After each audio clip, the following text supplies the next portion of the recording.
तो जैसा दोस्तों आज हम बात कर रहे हैं क्लास 12 फिजिक्स के जितने भी महत्वपूर्ण प्रश्न हैं। मेरा कहना क्या है, जितने भी इंपॉर्टेंट क्वेश्चन हैं आज की इस वीडियो में आपको बताने वाला हूं। मेरे भाई अगर आप इस वीडियो को पूरा देख लेते हो तो 95% पक्का हो जाएगा।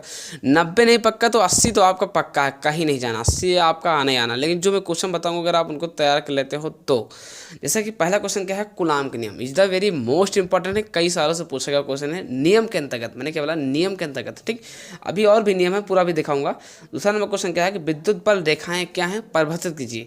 तीसरा नंबर क्वेश्चन क्या है कि विद्युत द्विध्रुव की अच्छी रेखा पर स्थित बिंदु पर विद्युत क्षेत्र तीव्रता, ध्यान देना है, ये मैंने क्या बोला है, अच्छी रेखा पर स्थित, ये सब इंपॉर्टेंट है। अब रही बात की क्या कि इसका आंसर कौन बताएगा, आंसर कहाँ मिलेगा, तो मेरे भाई इसका जो आंसर है प्ले लिस्ट में आपको मिल जाएगा, या फिर आप इसी वीडियो के डिस्क्रिप्शन बॉक्स में मैंने डाल रखी है, बिल्कुल निश्चिंत रहिए। आप प्ले लिस्ट से जाकर मेरे वीडियो सब कुछ चेक कर सकते हो।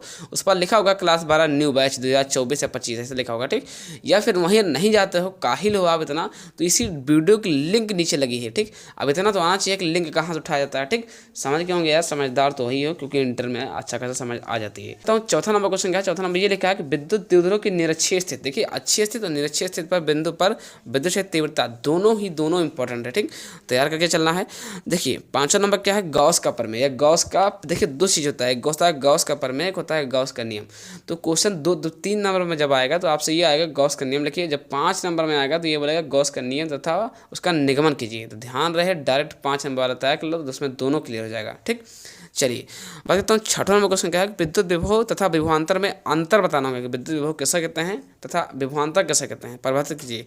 सातवां नंबर क्वेश्चन क्या है, इलेक्ट्रॉन वोल्ट से इलेक्ट्रॉन वोल्ट को परिभाषित कीजिए, इसका भी मैंने आंसर ऑलरेडी बता रखा है। ठीक, आठवां नंबर क्वेश्चन क्या है, विभव प्रवणता से आप कैसे समझते हैं, विभव प्रवणता किसे कहते हैं, ये भी इंपॉर्टेंट के अंतर्गत आता है। 9 नंबर क्वेश्चन क्या है, चालक की धारिता, चालक किसे कहते हैं, संधारित्र की, चालक के संधारित्र की धारिता लिखिए। ठीक, 10वां नंबर क्वेश्चन क्या है, संधारित्र किसे कहते हैं, संधारित्र के सूत्र क्या होता है। ठीक, ये भी समझ लेना है। 11वां नंबर क्वेश्चन क्या है, 11वां नंबर क्वेश्चन क्या है, विद्युत धारा से आप कैसे समझते हैं, विद्युत धाराएं कितने प्रकार होते हैं, जैसे कि बहुत, ये आपको परिभाषित करना होगा। ये 3 नंबर वाला क्वेश्चन है। चलिए अभी और दिखाता हूँ। ठीक, तो 12 नंबर क्वेश्चन क्या है, 12 नंबर क्वेश्चन लिखा है कि ओम का नियम, ओम का नियम भी इंपॉर्टेंट क्वेश्चन है ना। 13 नंबर क्वेश्चन क्या है, किरचॉफ के नियम, ये सब इंपॉर्टेंट नियम के अंतर्गत बता रहा हूँ। ओम का नियम, किरचॉफ के नियम को क्या बोलते हैं, कोलराउस का नियम, राउल्ट के नियम है ना, गॉस का नियम, हेनरी के नियम, ये जितने भी इंपॉर्टेंट नियम के अंतर्गत मैं बता रहा हूँ मेरे भाई। ठीक, एक होता है बर्नौलिक, नहीं सॉरी वो नहीं है। यहाँ पर 14 नंबर क्वेश्चन क्या है, व्हीटस्टोन सेतु, ये काफ़ी इंपॉर्टेंट क्वेश्चन के अंतर्गत आता है। आप समझ नहीं सकते हो कि व्हीटस्टोन से, अब सबसे बड़ी बात ये आपके दिमाग में क्वेश्चन उठ जाएगा कि इसका आंसर कहाँ मिलेगा, कौन बताएगा इसका आंसर। व्हीटस्टोन सेतु का सिद्धांत को डेरिवेशन मैंने बता रखा है यार, मैंने 2 वीडियो डाल रखा है, वो भी एकदम सटीक माध्यम से। अब बहुत अच्छे खासे बच्चे उस पर देख चुके हैं, 400-500 हज़ार में देखे हैं, बट आप उसी को पाना चाहते हो ना, तो एक मैं आपको एक चीज़ बताता हूँ, इसी वीडियो की लिंक नीचे लगी है डिस्क्रिप्शन बॉक्स में, जाके आप चेक कर लो, उस पर लिखा होगा व्हीटस्टोन सेतु का सिद्धांत। ठीक, या फिर आप प्लेलिस्ट से जाकर आप चेक कर सकते हो, अच्छे से चेकआउट करिए, ये आपको मिल जाएगा। ठीक, व्हीटस्टोन सेतु का सिद्धांत, ध्यान रहे ये 5 नंबर में आता है और लगातार कई सालों से पूछा गया क्वेश्चन है। ठीक, 15 नंबर क्वेश्चन क्या है, बायो सेवर्ट के नियम लिखिए। ठीक, 16 नंबर क्वेश्चन क्या है, विशिष्ट प्रतिरोध किसे कहते हैं। 17 नंबर क्वेश्चन क्या है, विद्युत प्रतिरोध क्या है। 18 नंबर क्वेश्चन क्या है, मीटर सेतु सिद्धांत, इस पर हम कल वीडियो ले आएंगे, बिल्कुल निश्चिंत रहिए। ठीक, आ जाएगी अच्छे से। 19 नंबर क्वेश्चन क्या है, चुंबकीय फ्लक्स किसे कहते हैं। 20 नंबर क्वेश्चन क्या है, भंवर धाराएं क्या है। 21 नंबर क्वेश्चन क्या है, स्वप्रेरण अन्योन प्रेरक में परिभाषित कीजिए, स्वप्रेरण गुणांक किसे कहते हैं, या फिर अन्योन प्रेरक गुणांक किसे कहते हैं, इसको परिभाषित कीजिए। 22 नंबर क्वेश्चन क्या है, चौक कुंडली, इसे आप क्या समझते हैं। 23 नंबर क्वेश्चन क्या है, ट्रांसफार्मर। देखिए मैं आज आपको बता दूं ना सच्चाई के साथ कि transformer is the very most important question, सीधा 5 नंबर में आता है अथवा करके। ये आप समझ लो कि ट्रांसफार्मर अगर आप तय करे हो तो आपको 5 नंबर कहीं नहीं जाना। ठीक, इसको तैयार कर लेना अच्छे से। इसके बाद इसका जो बाप है ना, बाप मतलब इससे कई गुना इंपॉर्टेंट क्वेश्चन क्या है, 24 नंबर मैक्सवेल का समीकरण के नियम, बहुत इंपॉर्टेंट नंबर भाई। 25 नंबर क्वेश्चन क्या है कि प्रकाश का परावर्तन। 26 नंबर क्वेश्चन क्या है, प्रकाश का अपवर्तन। और 27 number is the very most important, ये क्या है, डेरिवेशन है। प्रिज्म, प्रिज्म किसे कहते हैं, प्रिज्म को परिभाषित कीजिए तथा इसका निगमन कीजिए। ध्यान रहे कि प्रिज्म का निगमन आता है डायरेक्ट 5 नंबर में आता है। तो 27 नंबर कंप्लीट। चलिए अभी और बताता हूँ, 28 नंबर क्वेश्चन भी है, 29 नंबर क्वेश्चन भी है, 30 नंबर भी है। बिल्कुल निश्चिंत रहिए, आज की वीडियो में आपको केवल इंपॉर्टेंट क्वेश्चन बता रहा हूँ, बाकी शाम को आंसर साइज वीडियो मिल जाएगी।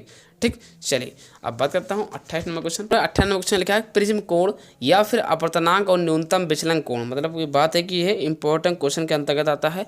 हाँ, एक चीज़ और बताना चाहूँगा कि अगर आप फिजिक्स ध्यान दीजिए, फिजिक्स में अच्छा खासा नंबर लाना चाहते हो तो कि दो तरीके का कंडीशन आता है।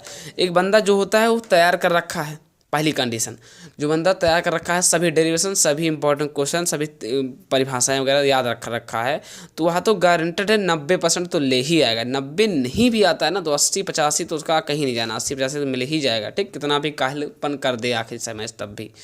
लेकिन जो बच्चे कुछ भी नहीं पढ़े हैं, जैसे कि जो बहुत ऐसे बच्चे हैं जो हमारे चैनल पर देखते हैं, वो पढ़े बहुत, इस समय टाइम कम है, मतलब किसी भी कारणवश नहीं पढ़ पाए, तो उनका मैं एक फंडा बताना चाहूँगा फिजिक्स में पास होने का।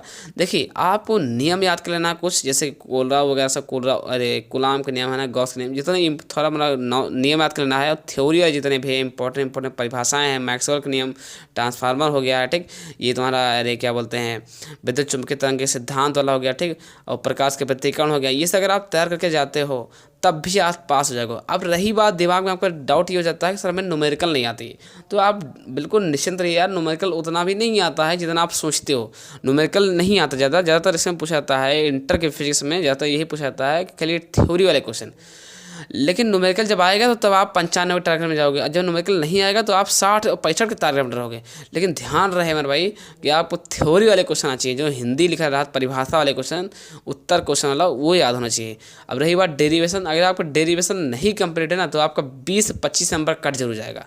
अब आप समझ लो कितना नंबर आपका कट रहा है, अगर आपको नहीं डेरिवेशन अच्छे से तैयार किया है तो 25 नंबर और 20 नंबर में आता है डेरिवेशन, ठीक, समझ गए होंगे।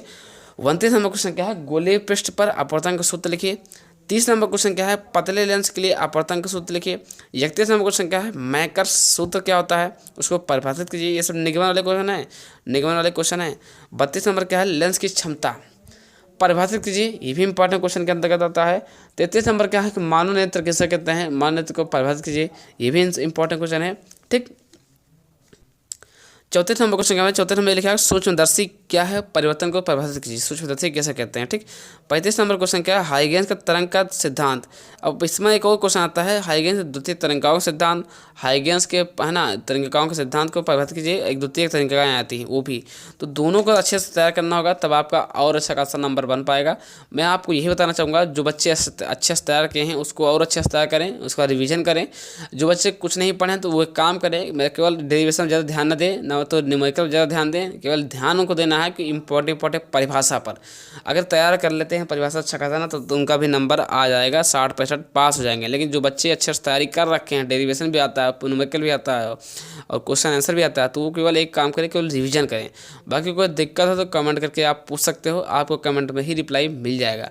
बाकी कोई दिक्कत हो तो जैसे ही आप बता दो तुरंत, ठीक। तो कल कैसी वीडियो चाहिए, फिजिक्स पर चाहिए, केमिस्ट्री पर चाहिए, या फिर मैथ या बायोलॉजी, कैसी कौन चीज़ चाहिए, है ना, कमेंट बॉक्स में कमेंट जरूर करना है। आशा करते हैं वीडियो देख करके समझ गए हैं, तो प्लीज़ एक लाइक कर देना है, लाइक करके चैनल को सब्सक्राइब कर देना है। फिर मिलते हैं किसी नेक्स्ट के साथ, तब तक के लिए जय हिंद, वंदे मातरम।